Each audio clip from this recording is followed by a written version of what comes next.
Καλησπέρα σας, καλώς ήρθατε. Είναι έτοιμο σε όλο τον κόσμο.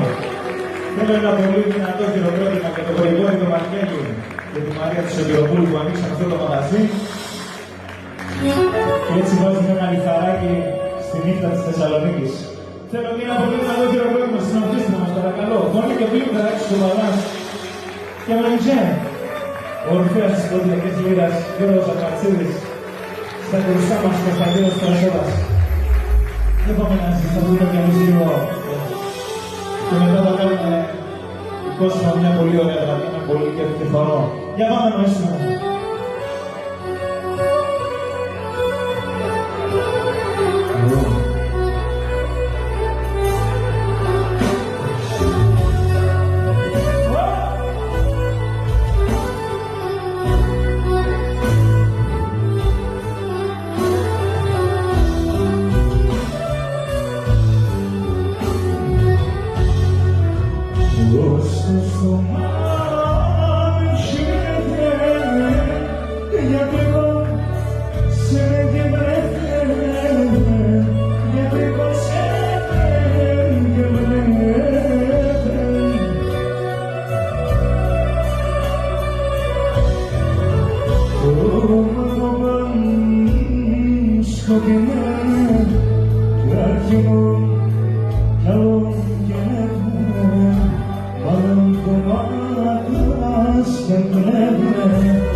Και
Kila